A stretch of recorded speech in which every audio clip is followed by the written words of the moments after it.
তুষার ভাই, আপনার কাছে একটু আসি। আজকে জাতির উদ্দেশ্যে প্রধান উপদেষ্টা ভাষণ দিয়েছেন। সেখানে তিনি হ্যাঁ ভোটের জন্য, ভোট দেওয়ার জন্য আহ্বান জানিয়েছেন এবং বলেছেন যে নতুন বাংলাদেশ গড়ার চাবি এখন আপনাদের হাতে।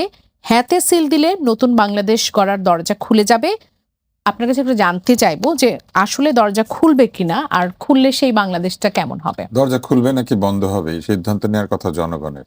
এইখানে কারোই সরাসরি গণভোটের পক্ষে বা বিপক্ষে দাঁড়ানোর উচিত না। যেমন আপনি যদি আমাকে জিজ্ঞেস করেন, এটা আমার সিদ্ধান্ত, আমি কোন দিকে ভোট দিব, হ্যাঁ অথবা না, তারও তাই, আপনারও তাই। যে কাজটি করা দরকার সেটি হচ্ছে গণভোট দিলে হ্যাঁ কার পক্ষে বলছি, কি কি বিষয় রয়েছে, এটা ভালো করে জানাতে হবে সবাইকে। আর না তো বলা মানে হচ্ছে যা বলা হলো হ্যাঁ সেগুলোর উল্টা। তো সেই কাজটা কিন্তু হয় নাই। গণভোটে মানুষ কি প্রশ্নে হ্যাঁ দিচ্ছে এটা সাধারণ মানুষ ভালো করে জানে না। কারণ এক লাইনে আপনি যদি বলে দেন নতুন বাংলাদেশ তৈরি হবে গণভোট হ্যাঁ বললেই, তাহলে হ্যাঁ নার দরকার কি? আপনারা তো জানেনই যে এটা করলে নতুন বাংলাদেশ হবে। হ্যাঁ, সরকার তো সরকারি বিভিন্ন প্রতিষ্ঠানের মাধ্যমে, এমনকি বিদ্যালয়ের মাধ্যমেও তারা আসলে প্রচারণার চেষ্টা করছে জানানোর জন্য আসলে এই প্রশ্নগুলোতে কি আছে। গণভোট আয়োজনের জন্য পাবলিক ফান্ড খরচ হবে, গণভোটে মতামত ম্যানুফ্যাকচার করার জন্য পাবলিক ফান্ড খরচ হবে না। এটা উচিত না। কেননা একটা দেশে আপনি যদি গণভোট করেন তাহলে এই জনগণের মধ্যে না ভোটেরও লোক আছে, এটা জেনেই তো আপনি না রেখেছেন, ভোট করা হচ্ছে। ভোট করা হচ্ছে। তার মানে সরকার হ্যাঁ দলেরও সরকার, সরকার না দলেরও সরকার। সরকার তো শুধু হ্যাঁ দলের সরকার না, কারণ এই সরকার হচ্ছে অন্তর্বর্তী এবং এই সরকার হচ্ছে সকলের প্রতি সমান আচরণ করবেন এরকম একটি প্রত্যাশা। যদি তাই হয় তাহলে হ্যাঁ দলের সরকার এবং না দলের সরকার দুই দলেরই সরকার। তারা তারা শুধু অপেক্ষা করবেন মানুষ হ্যাঁ বলে নাকি না বলে সেটা দেখার জন্য। কিন্তু তারা নিজেরা আগেই হ্যাঁ ভোট দিয়ে তারপরে হ্যাঁ যাত্রা শুরু করেছেন। এইটা যদি তারা করেন তাহলে তারা আসলে একটা পক্ষ নিয়েছেন। এখন এই সরকার তাহলে এই জনগণের মধ্যে যারা নায়ের দলে আছেন তাদের বিপক্ষে।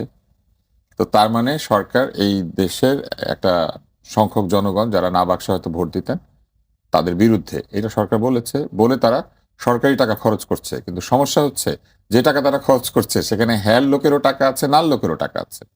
তাহলে হ্যার পক্ষে প্রচারণা চালালে নার পক্ষে প্রচারণা করেন, তাই না? কারণ টাকা তো দুইজনেরই, টাকা তো একজনের না। একদম এর সাথে রিলেটেড একটা প্রশ্ন আসলে চলে আসে যে আহ, তফসিল ঘোষণার পর সকলের প্রত্যাশা ছিল বা রাজনৈতিক দলগুলোর প্রত্যাশা ছিল যে এই সরকার একটা নিরপেক্ষ তত্ত্বাবধায়ক সরকারের ভূমিকা আসলে পালন করবে, না, কিন্তু আমরা দেখেছি তফসিলের পর তিনি কখনো বলছেন যে তরুণরা এবার জয়লাভ করবে, জয়ী হয়ে তারা আসবে, মন্ত্রী হবে।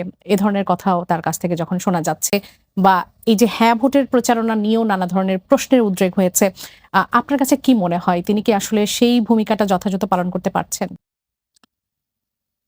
তার কাজের কোনো মূল্যায়ন আসলে করা উচিত না। এই জন্য যে তাকে সকলে মিলে ওইখানে দিয়েছেন, উনি যা করবেন সেটাই আমাদেরকে মানতে হবে। আহ, এবং সেটাই বলতে হবে যে যা উনি করেছেন এতটুকু ওনার করার কথা ছিল, এইটুকুই উনি করবেন এবং এইটুকু উনি পেরেছেন। আমি মনে করি তিনি যা করেছেন তার মতো করে করেছেন, আমি এর কোনো সমালোচনা করতে চাই না। কিন্তু যখন নির্বাচন চলে গিয়েছে নির্বাচন কমিশনের হাতে, তখন যদি দেশের সরকার প্রধান বলেন যে আহ, সবকিছু পরিকল্পিতভাবে হয়েছে এবং এই পরিকল্পনার মধ্যে তরুণরা একটা দল তৈরি করেছে এবং সেই দল থেকে অনেকে ইলেকশন করবে এবং সেই ইলেকশন থেকে অনেকে পাশ করবে এবং অনেকে পাশ করলে তারা মন্ত্রীও হবে। আহ, অনেকে পাশ করবে এই আশাবাদ কেউ ব্যক্ত করতে পারেন, কিন্তু মন্ত্রী যে হবে এইটা কি করে কেউ বলতে পারে? এটা তো কেবলমাত্র জামাতপন্থী জোটের লোক বলতে পারে, তাই না? কারণ তখন তারা জামাতের জোটে ছিলেন এবং এখনো আছেন। তাহলে এটা তো জোটের সিদ্ধান্ত। তাহলে কি কেউ কেউ জানে যে যদি জামাত জেতে কারা মন্ত্রী হবে কারা হবে না? এটা আমরা তো জানি না আসলে। এখানে তারেক আছে, তারেক ভালো বলতে পারবে কে জিতলে কে মন্ত্রী হবে। এইটা মনে হয় আমরা জানি না। আমরা শুধু এতটুকু জানি যে যদি বিএনপি জেতে তাহলে তারেক রহমান সম্ভাব্য প্রধানমন্ত্রী, এবং যদি জামাতপন্থী জোট যারা তারা যেতেন তাহলে সম্ভাব্য প্রধানমন্ত্রী শফিকুর রহমান সাহেব। এর বাইরে তো আমরা আর বাকি কোনো মন্ত্রীদের নাম ঠিকানা জানি না। কিন্তু তিনি যদি এই ইশারা করেন তাহলে এটা আসলে নির্বাচনে ইনফ্লুয়েন্স করার মতোই, কারণ তার মুখ থেকে কিছু বের হলে মানুষ তো সেটাকে অত্যন্ত গুরুত্বপূর্ণ ভাবে। উনি যখন বলেছেন 3টা শূন্য হবে, মানুষ ভেবেছে সত্যি সত্যি 3টা শূন্য হবে। উনি যখন বলেছিলেন এক সময় নোবেল প্রাইজ পাওয়ার পরে, আমি ওনার প্রত্যেকটা বক্তৃতা শুনতাম, এখনো শুনি। উনি বলেছিলেন যে আহ, এই যে 2020 সালের 21 সালের মধ্যেই, সম্ভবত 2020-21 সালের মধ্যেই, মানে আগামী 15 বছর এর মধ্যেই দারিদ্র জাদুঘরে যাবে। আমরা তো দারিদ্রকে জাদুঘরে যেতে দেখি নাই। এবং সারা পৃথিবীতে দারিদ্র্য বেড়েছে, বাংলাদেশেও তার সময়ই দারিদ্র্য বেড়েছে, এটা বিশ্ব ব্যাংক এবং প্রায় অন্যান্য যারা 6.6 কোটি আন্তর্জাতিক মানুষ। সংস্থা তারা বলেছে যে বাংলাদেশে দারিদ্র্য বেড়েছে। হুম, হুম। তো তিনি যখন বলেছেন আমরা বিশ্বাস করেছি, তারপরে তিনি যখন আবার বলেছেন শূন্য, 3টা শূন্য হবে, বিশ্বাস করেছি। তারপর উনি যখন বলেছেন মন খুলে সমালোচনা করতে, আমার এক বন্ধু আনিস আলমগীর মন খুলে সমালোচনা করতে গিয়ে কোথায় আছেন আপনারা জানেন। তো আমরা সবসময় তাকে বিশ্বাস করি, এখনো বিশ্বাস করছি যে এই নির্বাচনে তিনি নিরপেক্ষ এবং তার সরকার নিরপেক্ষ আচরণ করবেন। তবে তার উপদেষ্টাদের অনেকেই নিরপেক্ষ আচরণ করছেন না। যে ৩ জন তরুণ উপদেষ্টা তার এই আ অন্তর্বর্তী সরকারে ছিলেন, তারা পদত্যাগ করেই তাদের দলীয় পরিচয় আবির্ভূত হয়েছেন। তার মানে তারা সবসময় দলীয় পরিচয় ছিলেন এবং তাদের মধ্যে সামান্য মতবিরোধও আমরা লক্ষ্য করেছি।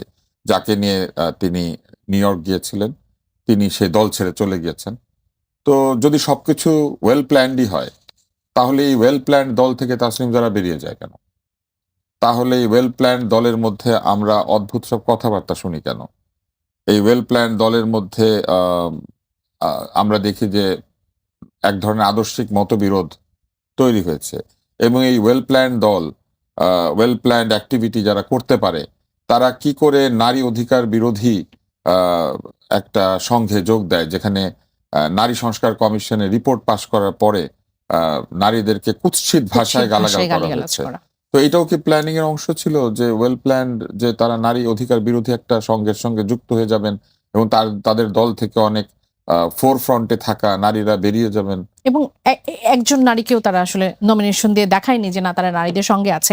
আমি একটু জনাব তারেক রহমান আপনার কাছে একটু আসি, একই বিষয় নিয়ে গণভোটের বিষয়টা নিয়ে আপনার একটু মন্তব্য জানার চেষ্টা করব যে গণভোট নিয়ে আপনার অবস্থানটা আসলে কিরকম এবং হ্যাঁ নার যে প্রচারণাটা আসলে হ্যাঁ ভোটেরই তো মূলত প্রচারণাটা হচ্ছে যেটি হওয়া উচিত। আপনার কাছে কি মনে হয় এই প্রচারণাটা কেমন হচ্ছে? জি, অনেক ধন্যবাদ। আমি এই সংস্কার, গণভোট এই বিষয়টাতে আমার মনে হয় যে ডক্টর ইউনূস বাংলাদেশকে ধারণ করেন না। আমাদের যে সংস্কার আলোচনা, সেই সংস্কার আলোচনায় যেইভাবে জুলাই সনদটা ছিল, এটাকে বিকৃত করা হয়েছে, পরিবর্তন করা হয়েছে। কখন পরিবর্তন করা এটা হয়েছে? আমাদের স্বাক্ষরের পরে পরিবর্তন করা হয়েছে। আচ্ছা। যেটা একবারে নীতি বহির্ভূত। আমরা যা স্বাক্ষর করেছি, উনি যেটা পরিবর্তন করেছেন, সেটা আমাদের স্বাক্ষরিত বলে প্রচার করছেন, কিন্তু এটা পরিবর্তিত। যদি সত্যিকার অর্থে ডক্টর ইউনূস এবং তার সরকার সংস্কার চাইতেন, তাহলে এই জুলাই সনদের মধ্যে আমি না বলবো এমন উপকরণ ঢুকাতেন না। এই জুলাই সনদের মধ্যে আমি না বলবো এরকম উপকরণও আছে, আমি হা বলবো এরকম উপকরণও আছে। তার মানে উনি চান না এটা বিজয় হোক, এটা পাস হোক বাস্তবে।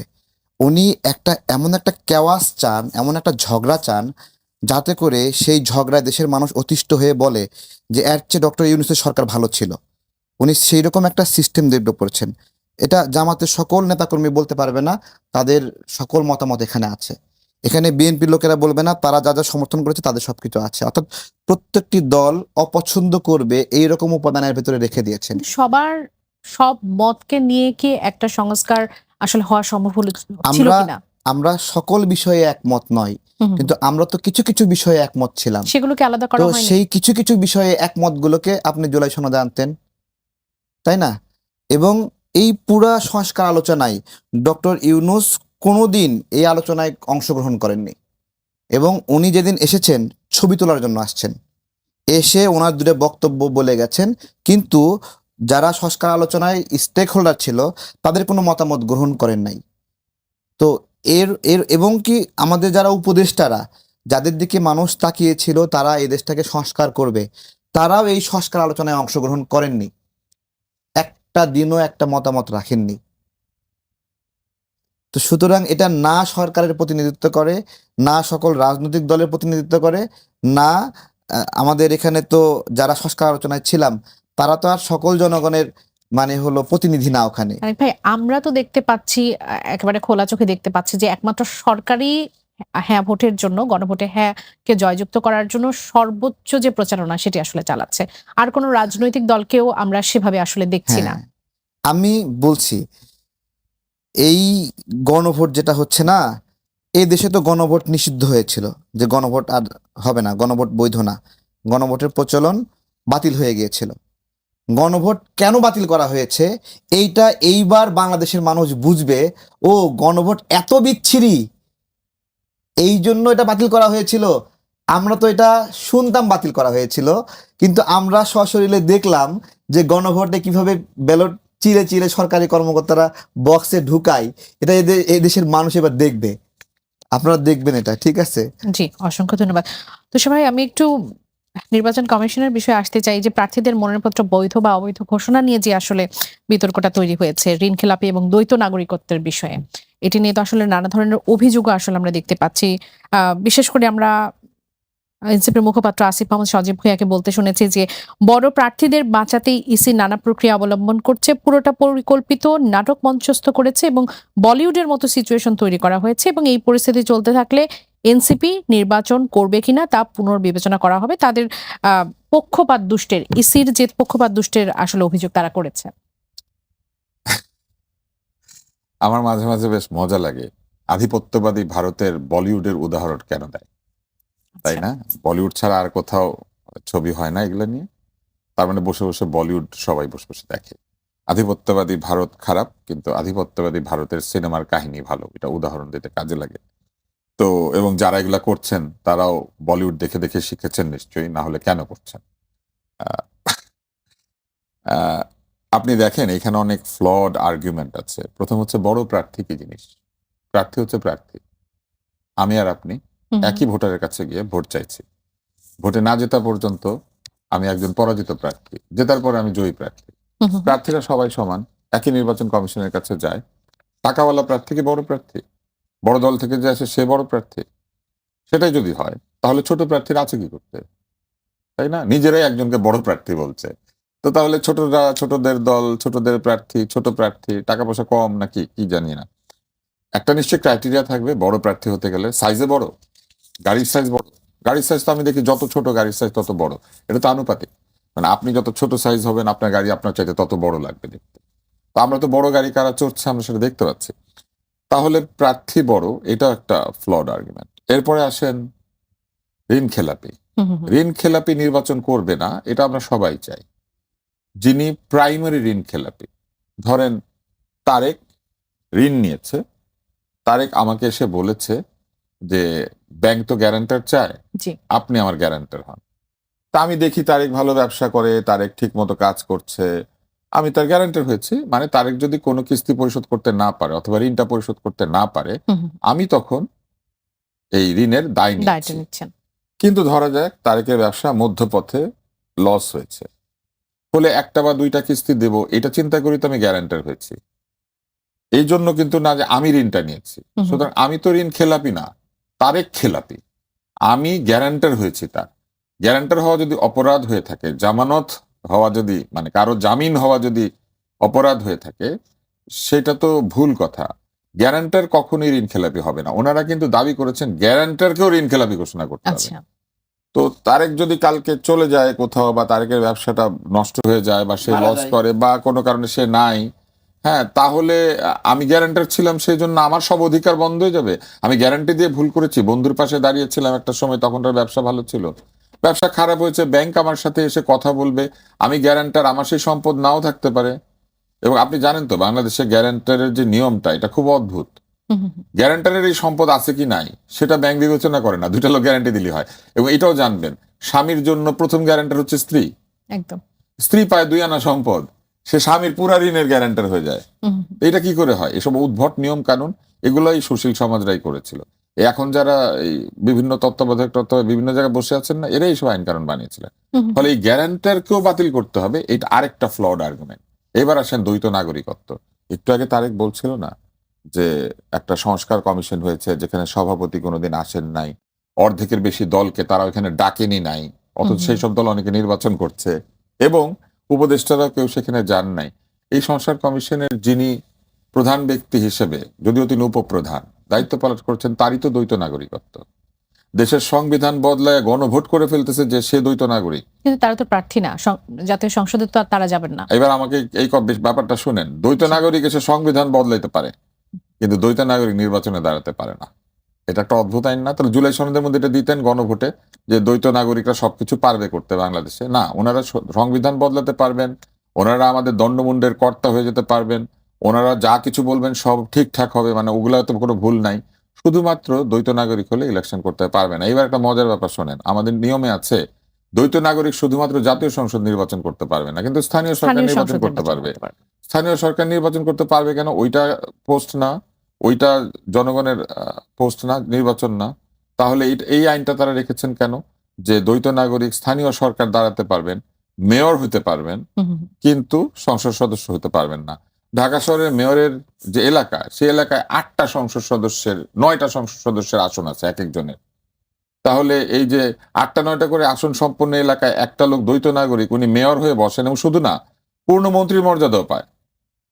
তো দ্বৈত নাগরিক পূর্ণমন্ত্রীর মর্যাদা নিয়ে সরকারি সকল সুযোগ সুবিধা, সংসদ সদস্য শুধু না, সংসদ সদস্যদের মধ্যে যারা আরেকটু আপগ্রেডেড মন্ত্রী, তাদের সুবিধা নিতে পারে, শুধু সংসদে দাঁড়াতে পারে না। এখন দ্বৈত নাগরিকত্বের অপরাধটা কি? বলা হয়েছে যে দ্বৈত নাগরিক আইন প্রণয়ন করেন যেহেতু, আচ্ছা, সেই জন্য এইটা তাদেরকে দেওয়া যাবে না। স্থানীয় সরকার তা আইন প্রণয়ন করে না। তাহলে এই যে সংস্কার কমিশন হয়েছিল, সেই সংস্কার কমিশনের প্রধান কি আইন প্রণয়ন করেন নাই? সবচেয়ে বড় আইনটা তো প্রণয়ন করেছেন গণভোটের আইনটাই, এটাই তো একদম। সংসদে নাই। হুম, হুম, হুম। তো দ্বৈত নাগরিক এটা পারে কেমনে? এরা যখন যেখানে যা কাজে লাগে তখন সেটাকে কাজে সেটা লাগানোর বলে দেয়। চেষ্টা এটা করে, হচ্ছে জি। ওই যে শীতকালের ওয়াজের মতো, আপনি নিশ্চয়ই গল্পটা জানেন।